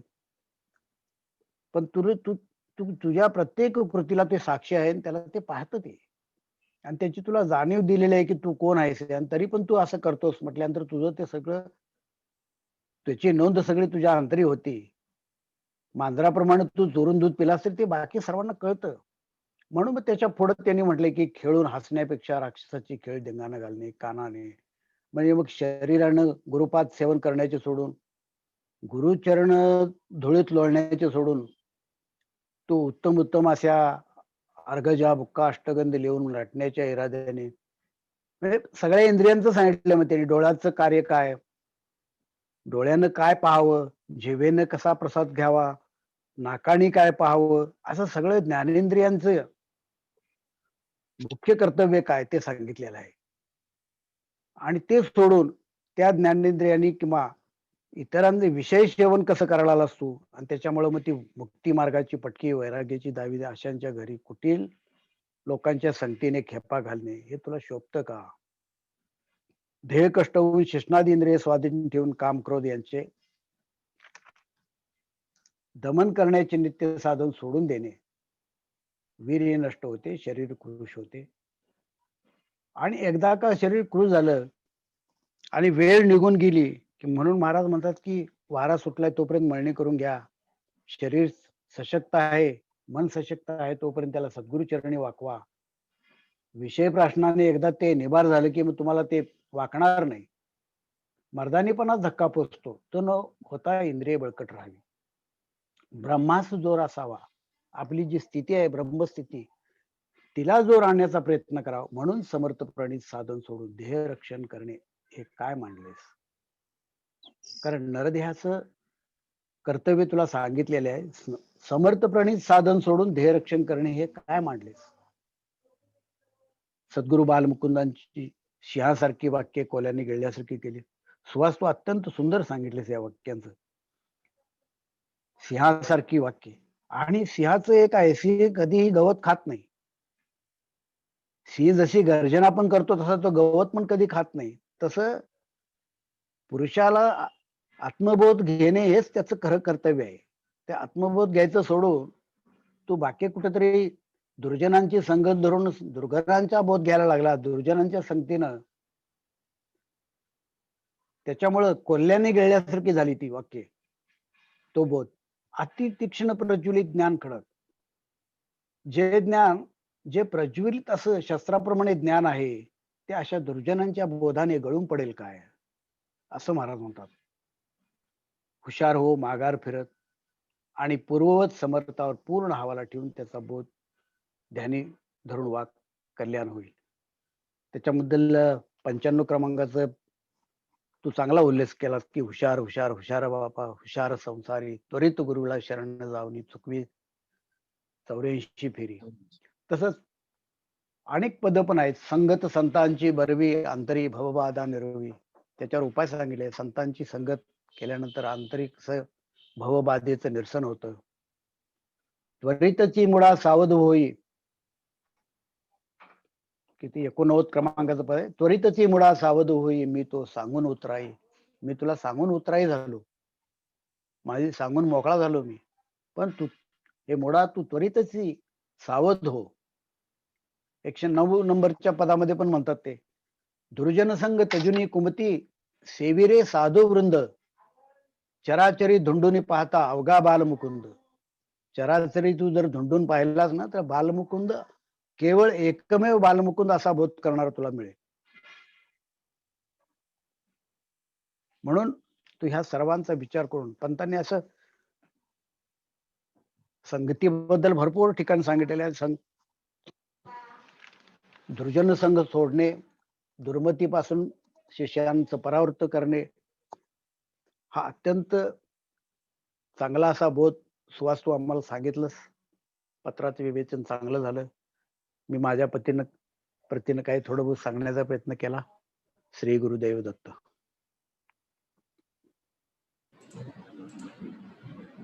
धन्यवाद आबा. आता मी सुधीर दादांना विनंती करतो की त्यांनी या पत्रावर मार्गदर्शन करावं.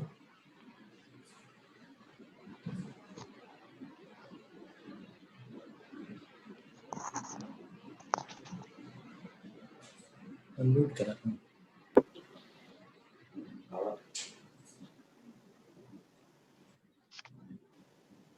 सगळ्यांना नमस्कार. श्री गुरुदेव दत्त. आवाज येतोय विश्वनाथ?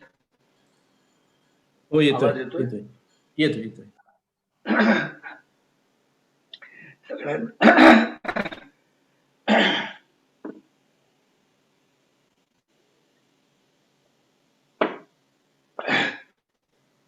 सगळ्यांना नमस्कार. श्री गुरुदेव दत्त. सुहासनं हे अत्यंत महत्वाचं पत्र आज आपल्याला विवरण करून सांगितलं आणि आबांनी सुद्धा फार छान त्यातल्या मार्मिक गोष्टी आपल्या पुढे आणल्या.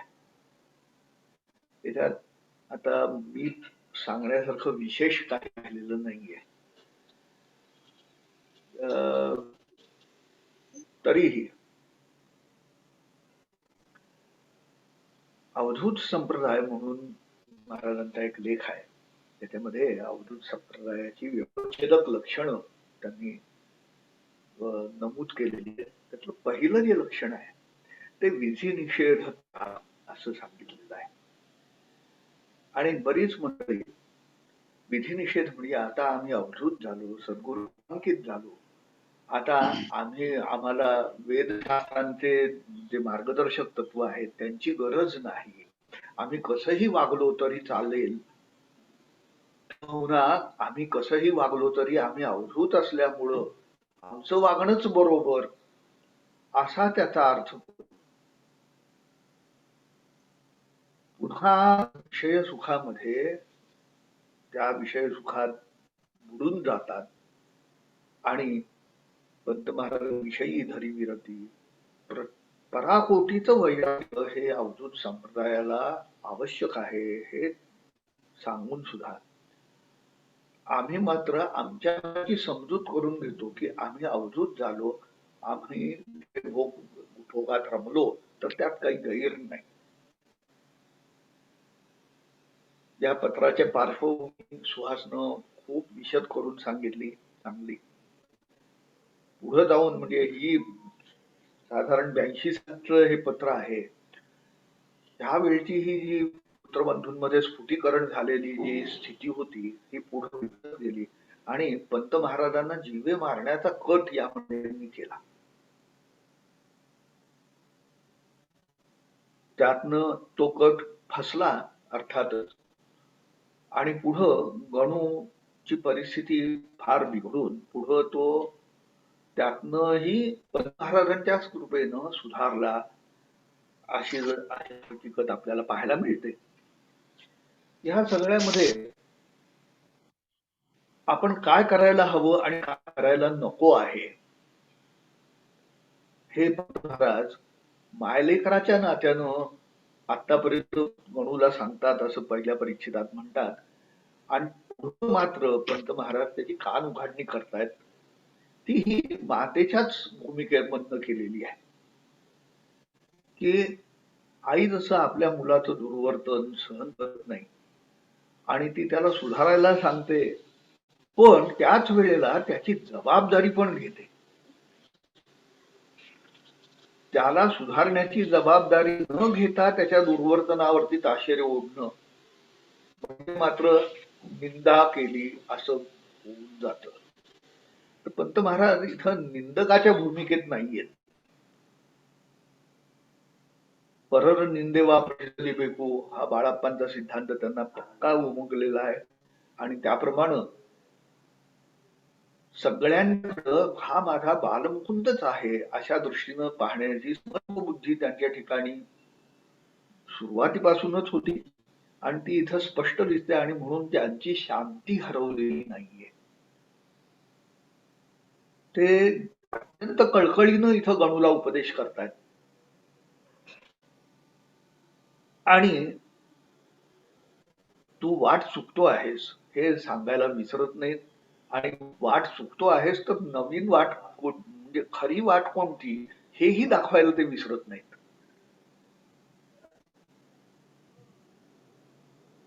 ह्या सगळ्या ह्याच्यामध्ये पंत महाराजांनी पुढं जो काही म्हणजे सुहासनं त्यांच्या पंत महाराजांनी त्यांच्या काळाच्या बाबतीत टिपणं केलेली आहेत दैनंदिनीसाठी, की पुत्रबंधूंचं स्फुटीकरण, तारकरहास तारकारूढ होणं वगैरे वगैरे. 80 सालचा सुमार हा जो होता तो त्यावेळेला कल्लेश्वर महाराजांचाही त्यांचा संपर्क आलेला होता. योगाभ्यासानेही वरचेवर योगाभ्यासही घडत असे. आणि पंत स्वतः तर योगाभ्यासी होतेच, पण इतरांच्याकडूनही म्हणजे पुत्रांच्याकडून आणि बंधूंच्याकडूनही योगाभ्यास करवून देत होते. आणि झाली गंमत काय की अनन्य भक्तीचाच हा मार्ग असलेला अवधूत संप्रदाय ह्याला योगाभ्यासाची जोड जी होती ती बाळाप्पांना योगाभ्यासाची आवड म्हणून होती. आणि सत्संगत हवी म्हणून प्रार्थना केल्यानंतर कल्लाप्पांचा सहवास पंत महाराजांना जेव्हा मिळायला लागला, कल्लाप्पा हे योगाभ्यासी असल्यामुळं योगाभ्यासाची जोड आपल्या गुरुपुत्रांना मिळावी, गुरुबंधूंना मिळावी असं म्हणून योगाभ्यास करू लागले. पण त्यात झालं काय की योगाच्या मध्ये अभ्यासामध्ये येणाऱ्या अनुभवांमुळं आम्ही आम्ही आम्ही नाद पाहिले, आम्ही बिंदू पाहिले, आम्ही कला पाहिल्या, आम्ही तारकारूप पाहिल्या वगैरे वगैरे अशा तऱ्हेचा अभिमानाला ही लोक बळी पडू लागले. आणि दोन तट झाले. भक्तीच श्रेष्ठ हा जो बाळाचा सिद्धांत, सिंहाची वाक्य कोल्ह्यानं गिळल्यासारखी केली, हा जणू गिळल्यासारखा झाला. आणि आम्ही योगी आहोत, आम्ही अवधूत आहोत, आम्ही काय मनाला येईल तसं बघू अशासारखी काही मंडळींची धारणा जी बनली. त्या पार्श्वभूमीवरती पंत महाराजांनी हे पत्र लिहिलेलं आहे.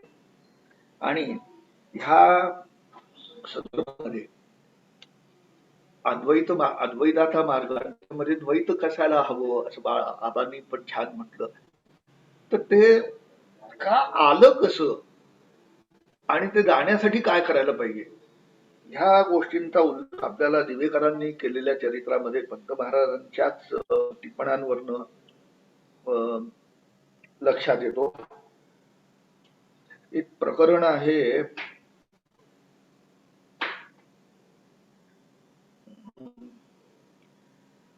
28वं प्रकरण आहे. त्या 28व्या प्रकरणामध्ये महाराजांची शांती आढळ होती. त्यांनी आपल्या जीवावरून उरलेल्यांनाही पश्चाताप झाला असं पाहून प्रेमानं जवळ केलं. पंतांना मारण्याचा कट फाल्गुन शुद्ध पौर्णिमा 1892 पूर्वीच उघडकीला आला. त्यानंतर त्या नुकत्याच आलेल्या अनुभवावरून 1892 रोजी त्यांनी एक चाचण केलं व यात आपल्या शिष्यांना पुढील इशारे दिले आहेत.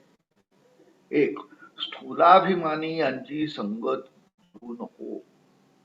स्थूल अभिमानी हा देह मी असं जी समजणारी मंडळी आहेत त्यांची संगत धरू नकोस. मत्सरी स्वभावाचा भरोसा करू नका.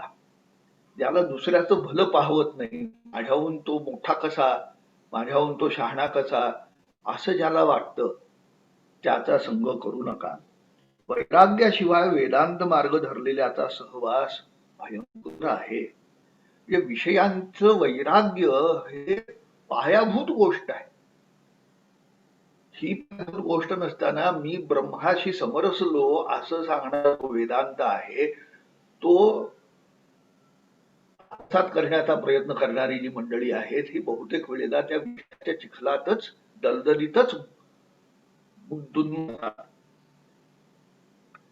द्रव्य, स्त्री, मान इत्यादिकांचे अभिलाषी यांची शांती भोंगाची आहे. नास्तिक, अभक्त, स्वेच्छाचारी यांचा वारा वेद, शास्त्र, गुरु, देव यांना न मानणारा घातक शत्रू समजावा. सामाजिक नीतीविरुद्ध आचार कदापि करू नये. देशाचार, कुलाचार, वर्णाश्रम, धर्म बिनचूक चालवित जावेत. ह्या नियमांमध्ये सुद्धा हेच सांगितलंय. भक्ती, वैराग्य, सूक्ष्म विचार, खरं मुमुक्षुत्व इत्यादी ग्राह्य गुणांच्या अभावी अद्वैत सिद्धांत त्यांनी वाचले, ऐकले असतील ते गोमुखी व्याघ्र समजावेत. गोमुखी त्यांना दिसतं त्यांचं गाईचं तोंड, कारण ते अद्वैत बोलतात आणि वागतात मात्र द्वैताप्रमाणे, म्हणून ते व्याघ्र. त्यानंतर या प्रकरणामध्ये पुढच्या पानावर इतका अनर्थ होण्याला कोणते दुर्गुण कारणीभूत झाले ह्या संबंधी पंतांनी पुढील प्रमाणे टासड करून ठेवले आहे. गुरुमंत्र पठण सोडले. 2. त्याचा कंटाळा. 3. गुरुभजनाची लाज वाटू लागली. 4. गुरु महापंथाच्या समारंभाची निर्भत्सना.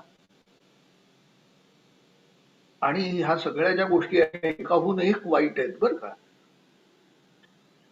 गुरुत्सवाची अनास्था, भिन्न संप्रदायक्रम, गुरुच्या आज्ञेविरुद्ध स्वच्छंद राहणे, अधिकाराची विस्मृती, गुरुवचनाची विस्मृती, तारुण्य, अधिकारमत, स्वेच्छाचाराची अनिवार्य, पूर्वस्थितीचे विस्मरण, ही सगळी कारण मीमांसा आहे. सांप्रदायिक माणूस हा दुर्वर्तन का करू लागतो, तर ह्या गोष्टी करू लागतो. ह्या गोष्टी टाळण्यासाठी पंत महाराजच्या 4थ्या क्रमांकाच्या पत्रामध्ये गणूला हुशार करतात. आणि हुशार हुशार हुशार बाबा, हुशार संसारी, त्वरित गुरुला शरण जाऊनी, चुकवी 84 फेरी हे सांगितलं, सुहासनी सांगितलं. आणि हे पत्र आपल्याला आपण सन्मार्गावरती आहोत किंवा नाही आहोत याचा आत्मपरीक्षण करायला खूप मदत करणार आहे. म्हणून हे वरवर आपण मनन केलं पाहिजे. यातनं आपण कसे वागतो याच्याकडे स्वतःची परीक्षा केली पाहिजे आणि काय करायला नको आहेत त्या गोष्टी आपल्याला टाळायला शिकलं पाहिजे. तर ज्या करायला हव्यात त्या करायला शिकलं पाहिजे. श्री गुरुदेव दत्त. अवधूत. धन्यवाद सुधीर दादा. आता मी अभिजित दादांना विनंती करतो की त्यांनी या पत्रावर मार्गदर्शन करावं. सुरेख, सुहासने फारच सुरेख सांगितलं. Brilliant presentation.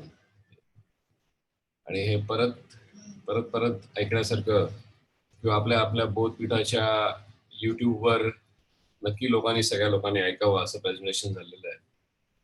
सुंदररित्या सांगितलेलं आहे. पत्र पण एवढं सुरेख आहे की we can easily ease into Ganu.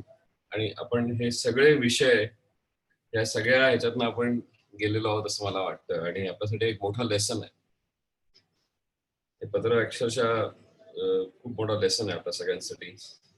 हे प्रपंच परमार्थ जर एक करायचं असेल तर जसं आता सुधीर म्हणाला की सेल्फ आपल्याला एकदा तपासून पाहायला पाहिजे. तर या पत्रात हे सगळे पॅरामीटर्स दिलेले आहेत की तुम्ही स्वतःला कसं तपासून पहा आणि तुम्ही कुठल्या ह्याच्यात मोडताय किंवा याच्यात कुठल्यात बसताय हे बघा आणि कसं इम्प्रूव्ह होता येईल हे तुमच्यासाठी फार छान लिहिलेलं आहे. आणि सुहासनेही फार छान सांगितलं. हे पत्र म्हणजे हा अभ्यासाचा विषय नक्की मोठा आहे. जेवढ्या लवकर हे पत्र वाचून जेवढ्या लवकर हे अंगी बांधता येईल सगळ्यांना ह्याने खूप मोठा फायदा होईल आयुष्यामध्ये लोकांच्या. तर बोधपीठाने हे कार्य करावं. म्हणजे आपण सगळ्यांनी हे कार्य करायला पाहिजे की जेवढ्या यंग स्टेजला ही मुलं हे पत्र वाचू शकतील आणि ह्याचा उलगडा करू शकतील तेवढा त्यांना जास्ती त्याचा अनुभव घेता येईल. असं एक 25व्या वर्षी वगैरे जर पत्र वाचलं असतं आणि याचा आपण खरंच अभ्यास आणि सातत्याने आपण जर ह्याच्यावर विचार केला असता, तो would have been different situation today personally for myself. माहिती असून सुद्धा आपण वळत नाही, त्याचं हे असं जिवंत उदाहरण पंतप्रधानांनी लिहिलेलं आहे. खूप छान सुहास, खूप सुंदर सकाळ झाली आजची, खूप छान लर्निंग झाले. थँक्यू. धन्यवाद अभिजित दादा. हो, खरंच खूप हे महत्वाचं पत्र आहे. आणि आजच्या पत्रवाचनाच्या प्रयोजनामध्ये 3 पत्रांचं प्रयोजन केलेलं होतं आधी. पण बघा, पंत महाराजांनी आपल्याला सांगितलं की ठीक आहे, माझी बाकीची पत्र पण वाचा, पण थोडक्यात थांबा आणि सध्या हेच पत्र तुम्ही वाचा. म्हणून आज आपलं एकच पत्र होत आहे इथे. ती त्यांची इच्छा आहे की तुम्ही आपण सर्वांनी या पत्रावर श्रवण मनन दिवस आपण जसं म्हणतो ते करायला हवं. आणि आपण बाकीची पत्र पुढच्या आठवड्यात घेणारच आहोत, पण हा एक त्यामधून एक उद्देश होता असं मला वाटतंय. दुसरं असं आहे की सुरुवातीला सुधीर दादांनी बाकीच्या 2 पत्रांच्या संदर्भाने पद निवडलेलं होतं. पण या पत्राच्या संदर्भात आबांनी जे एक पद सांगितलं, संगत संतांची बरवी, तर या पत्राच्या अनुषंगाने मी हे पद आज इथे सादर करायचा प्रयत्न करतोय. तर मी सुरुवात करतो.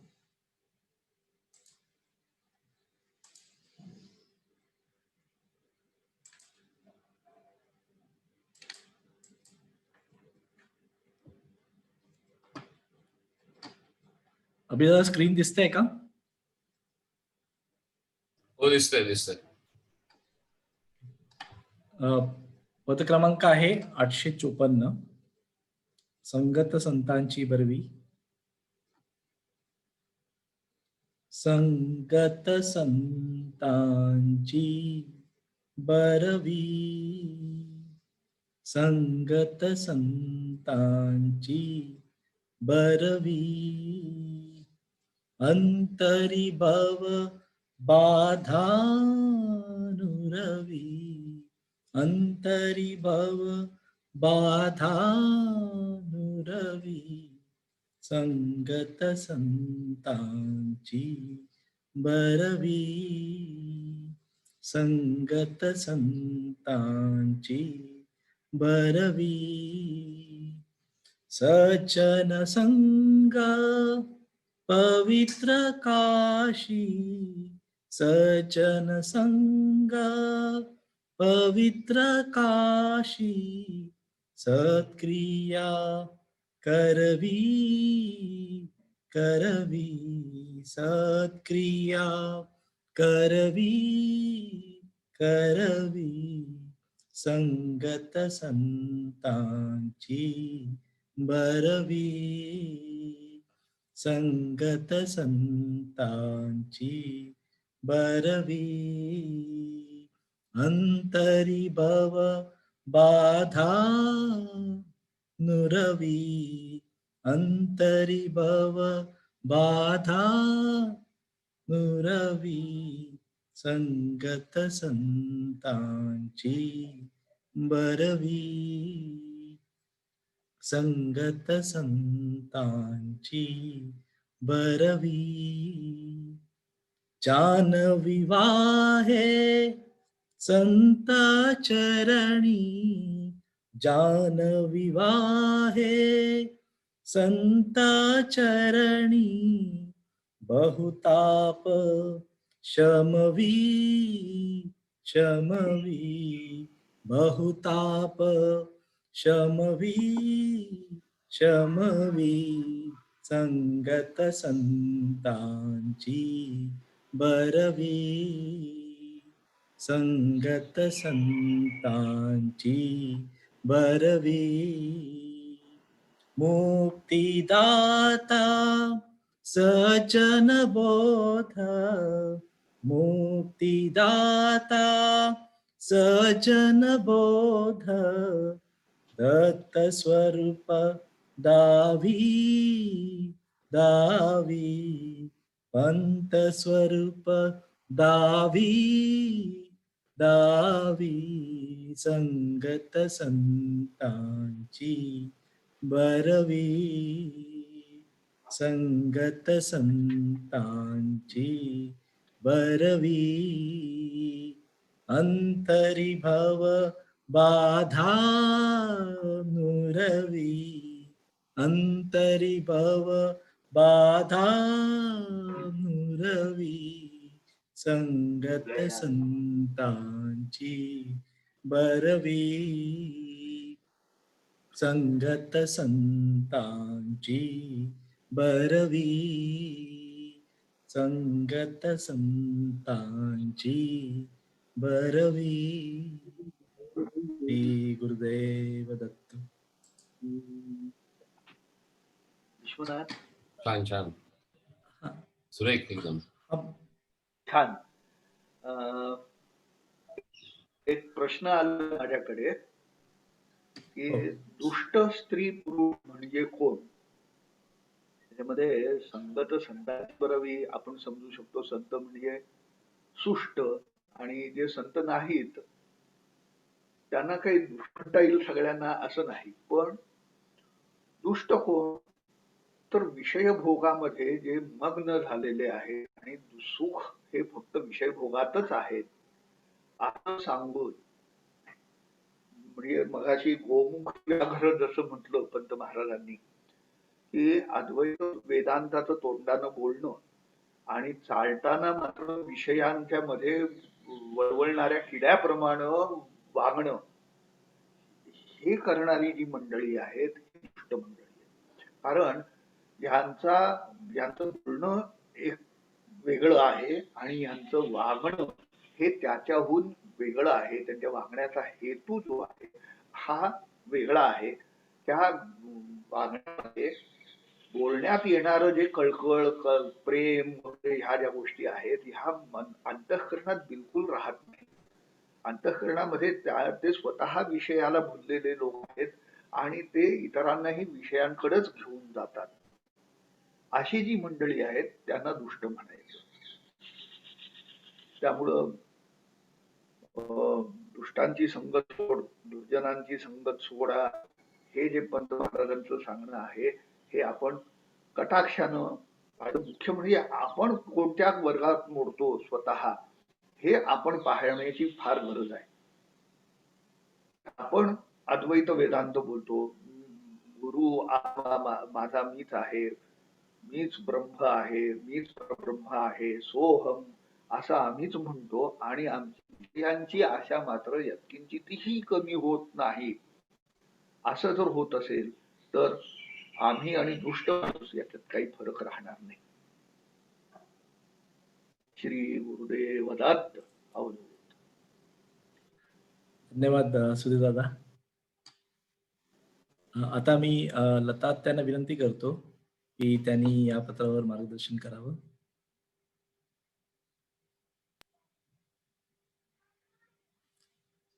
अनम्यूट करा त्या.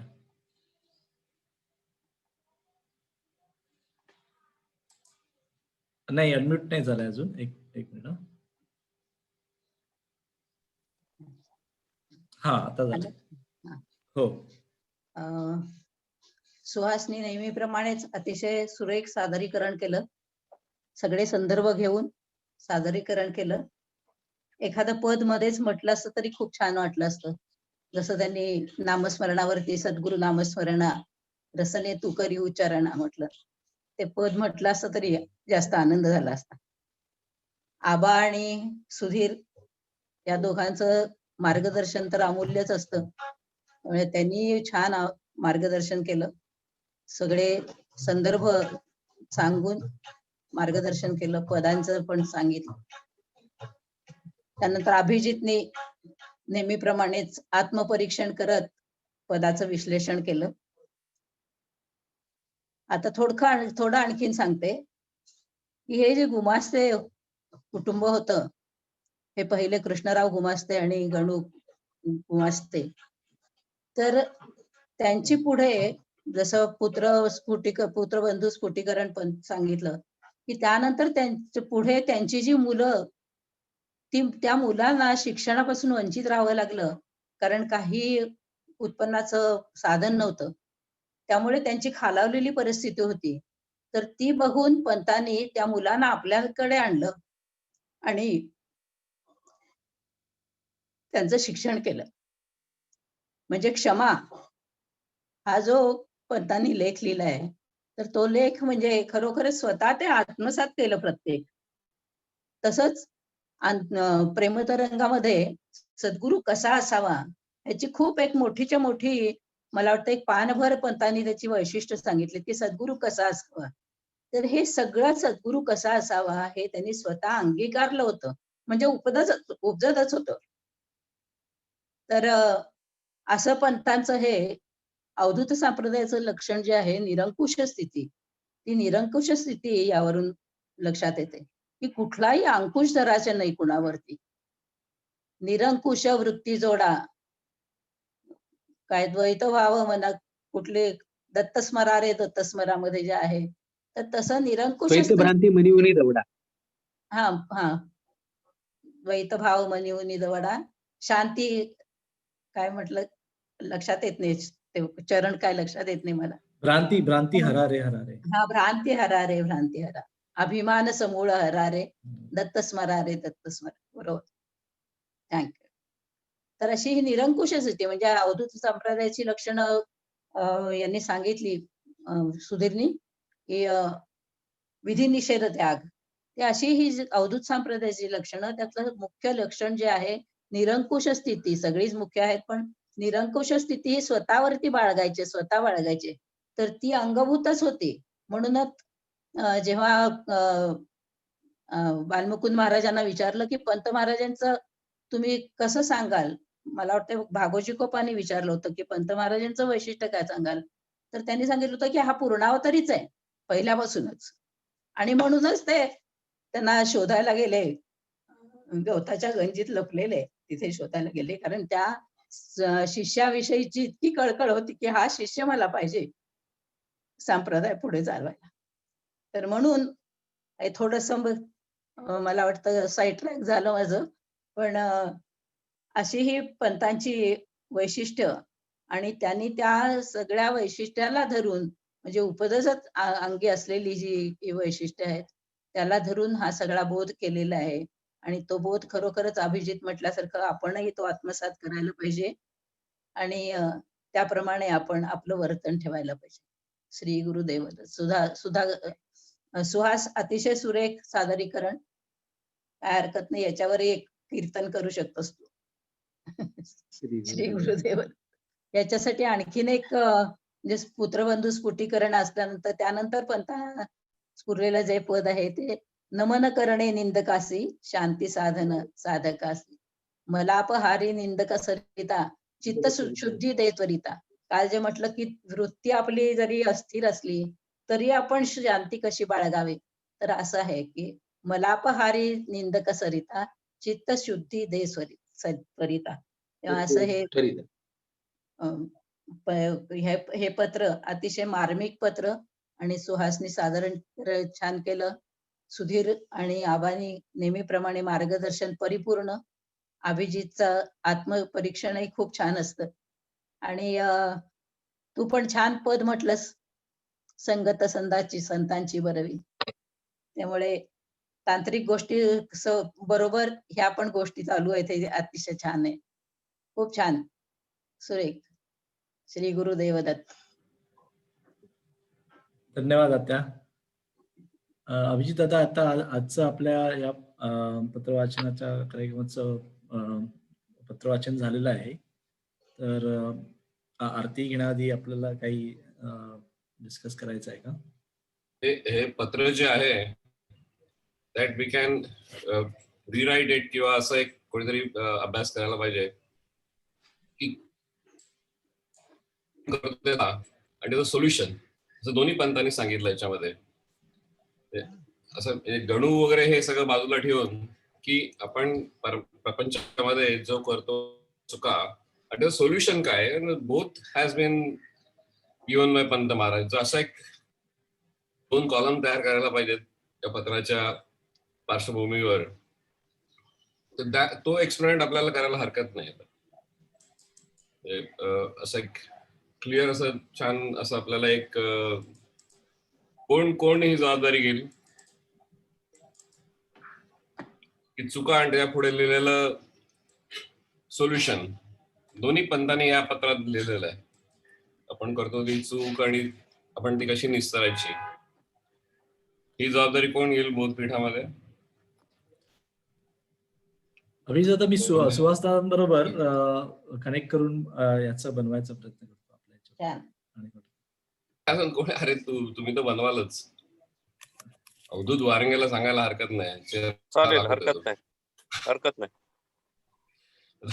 हा, अवधूत पण अजून कोण आहे? नवीन मुलांपैकी कोण आहे का? The younger the better. आमच्यातून चुका भरपूर झाल्यामुळे आमच्याकडून कोरे आहे, मयूर कोरे. संताचा बोध म्हणजे सेल्फ अप्रायझल आहे.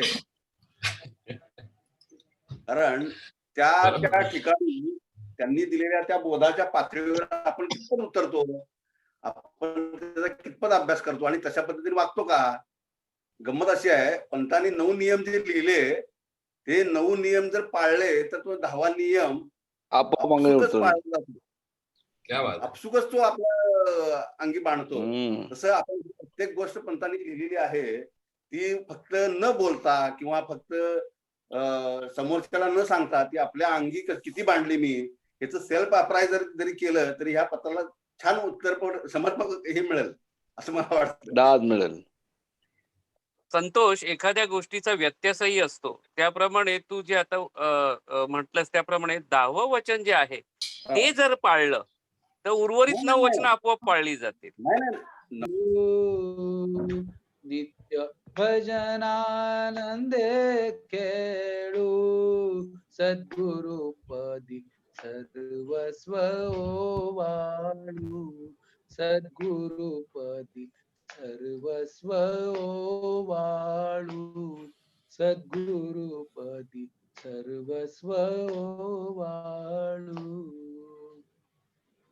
श्री गुरुदेव दत्त. धन्यवाद सुहास दादा. आता आपण आजच्या पत्रवाचनाचा समारोप करूया आणि पुढच्या शनिवारी पुन्हा भेटूया. श्री गुरुदेव दत्त. जय दत्त गुरु. जय दत्त गुरु. जय दत्त गुरु. जय दत्त. अवधूत जय दत्त गुरु. अवधूत जय दत्त गुरु. जय अवधूत. जय अवधूत. जय अवधूत. जय अवधूत. अवधूत. अवधूत. आबा, लव यू आबा.